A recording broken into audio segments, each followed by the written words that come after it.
Welcome to this video. In this video, I will be continuing the discussion on data processing inequalities. In the previous video, we discussed about Markov chain or these memoryless channels via using the Shannon's basic communication scheme. And there we understood some of the properties of Markov chain. And now I will be trying to build towards this proof of data processing inequality. So let's start.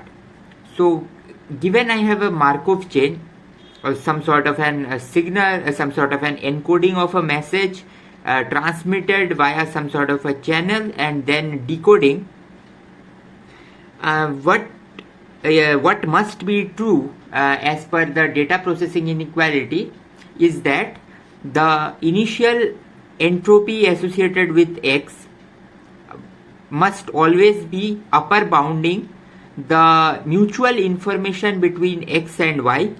So this is the mutual information between X and Y, and that will always be greater than the mutual information between X and Z. That means that particularly if we look at this part, what it is saying is that the mutual information that X and Y share is always more than that shared by X and Z. It is like using the more channels that you use to encode, decode like this, it causes ultimately loss of information, and it is not related to your fact that you have a bad channel. So it is something that is much more inherent property of these operations. So let us see. So first of all, we recap that entropy here means Shannon entropy, and in case of quantum mechanics it will be this von Neumann entropy that we will discuss later. So here h of x, it measures the uncertainty in the random variable x before we learn its true value. So a random variable can have different values, and before we learn what this random variable's value actually is, the uncertainty is measured by this entropy, or we can also try to formulate it in terms of information that can be gained after learning the value of this variable. So both formulation works, but we have to remember that one is before, one is after. So anyway, with this we discuss how can we particularly write this greater than equal to sign of mutual information in terms of conditional probabilities. So by definition of mutual information, it is written as sum of the information, sum of the entropies from X and Y, or sum of the information minus you are subtracting the joint information just to take the mutual part. And further, by definition of conditional entropy, we can see that this h of x and y minus h of x is just h of x given y. So with this we can write this particular mutual information like this, and this one in this particular fashion. Now what we do is that we just plug in this inequality that data processing inequality says, and we see that h of x will cancel from both sides and we will be left with these two terms, and this is the another formulation of data processing inequality. This is another equivalent formulation of data processing inequality. So what this formulation says is very intuitive, in the sense it says that the uncertainty of random variable x associated with y for a given y is always less compared to uncertainty of the variable given a value of z. It is like inherently the fact that y comes before z means that y is more richer in the information, and hence uncertainty is less. So if you are more informed about a process, you are less uncertain. So in this sense, it says that z is much more noisy than y. So the simple fact that y has been processed to z via a Markov channel means that z is much more noisy. So Markovity implies noisiness, this side of arrow. And now a very interesting question is, does noisiness imply Markovity? In the sense that if we see that three set of random variable are following this particular inequality, can I say that they can be linked by a Markov process? And the answer to that is not true, and it requires much more weaker conditions that we may not discuss, but that's an interesting point. So to prove this data processing inequality, we will need a lot of different kind of equations that are related to chaining rules or these some inequalities, different kind of inequalities. So let's see. So given hxy, that is the entropy associated with the joint probability distribution pxy, we can write like this, and then we remember the fact that pxy can be written in this particular form. P of y given x is just pxy divided by p of y. So that's what I will be using. And then we come to here. So given x, because x is what is given to me. So I just use that form, and then I can break this logarithm like this, and then I use the fact that h of x and y is related to the conditional probability. So h of y given x is defined to be h of x and y minus h of x. So automatically h of x and y can be obtained like this particular fashion. So comparing this equality and this equality, the point is that you see this part here is just h of x, because summing over a joint probability distribution. So because summation over pxy, where y is varying but x is fixed, is simply p of x. This is the relation between marginal probability distribution and joint probability distribution. So this entire part can be written as h of x. So this part must be equal to this entire calculation. So what this gives us is that h of y given x must be defined in this particular fashion. So it is a bit of mathematical calculation that we come to the conclusion this must be equal to h of y given x. But you see here these probabilities are less than 1. These are conditional probabilities anyway, they are less than 1. So logarithm will be negative, but overall it will be positive. So conditional entropy associated to conditional probabilities are always greater than equal to 0. That is the important point that we get from this proof. So this is the first important point that we must remember, that conditional entropies are positive, and the conditional entropies can be defined in this particular fashion that I have written here. So now moving on, we now try to remember again that h of x and y, the mutual information between x and y, it is given in terms of the conditional entropies and h of x that I discussed previously here also. So now you see, so h of x given y can be written in terms of this h of x and h of x mutual y. So, but that must always be greater than equal to 0 gives us the first part of our inequality of data processing. So as you see this particular part of the data processing inequality is just the manifestation of the fact that uncertainty of conditional probabilities are always greater than equal to 0.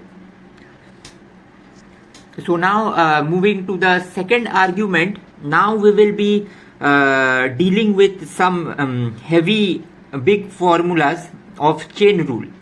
So let us see. So to simplify the complex equations, what we will do is we will define x1 to n as the collection of n random variables. So x1 to n is like a zipped version of this entire expression. Now given this particular definition, the first chaining rule is that h of this particular expression, that means h of x1, x2, x3. So joint entropy associated with the large number of random variables can be written in this particular form. So it will be better if we take a minute to review this definition, and everything will work out. Here I must remind you that x is varying from 1 to I minus 1, but when I is 0, it is just the definition of this entire thing is defined to be this particular fashion. So let's look at the proof of this thing. It is quite simple, because we know how to represent joint probability distributions associated with two random variable and the conditional probability distributions associated with them. So for n equal to 2, by the definition of conditional probability, we have this equality, and this is also true in this case. So the result of 1 holds for n equal to 2. Now we will just use induction, that let it be true for some sort of value n, and then we have to show that that this entire thing is also true for n plus 1. So a crucial point in induction step will be this, that to prove that it is this is true for n plus 1, we must use the fact that it is true for n as well as for n equal to 2. So particularly we use this particular criteria that I have written here. So here these are taken to be two variables. In reality, x1 to n is a large collection of variables, but you can always chain them or jointly you can think of their joint probability distribution. So now we will move to the next important statement, and here actually just for completeness I have shown that this chaining rule actually works by doing the induction step explicitly. Now in the next part of the proof, what we prove is that we will prove a chaining rule between joint probability distributions as well as conditional probability distribution. So here you see 1 to n, this is a joint distribution and it is conditioned over a variable x. So, and it is defined in this particular fashion, that what is the entropy associated with this joint distribution for a fixed value of x given. And the formula that we must prove is this particular formula, that is again given in terms of a summation rule that I have written here. So again we must remember this y1 to I minus 1 is a collection of random variables y1, y2 up till yi minus 1. And when I is equal to 1, there is nothing in this particular box. So the first term is like this, the second term has a comma separated, and like that. So then let us focus on n equal to 2 case again. We will again do an induction step, and we can skip the proof even. I have written the proof for completeness. As you can see, I have proved it for n equal to 2. Effectively, the important point is that the relation between conditional probabilities and entropies associated to them are related to joint probabilities. So in a particular fashion that I had shown before. So try to match this particular step that I have written here, and I have just made use of that step here. And then I have just added and subtracted this particular term so that I can bring the entire thing into the form that I need. Now we can argue that it is true for n like this, then it must be true for n plus 1 by making use of the induction argument.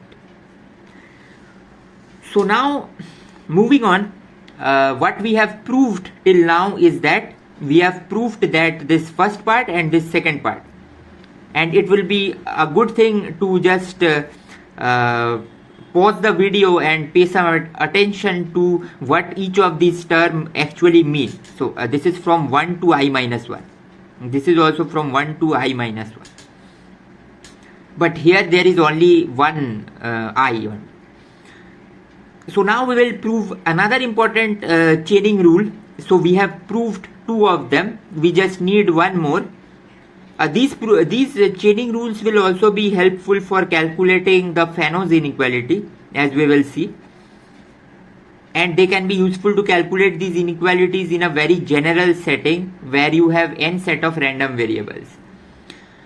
So the next chaining inequality, chaining rule, what we need is that h of x, the mutual information between a random variable x and a collection of random variable 1 to n. So mutual information between two variables can be written in this particular form, where I am treating this entire thing as a single variable having a joint probability distribution p y1 y2 up till yn. Now what we can do is that we can plug in our formula of Hn and the formula of this that is here that we obtained by induction to finally get into this form here.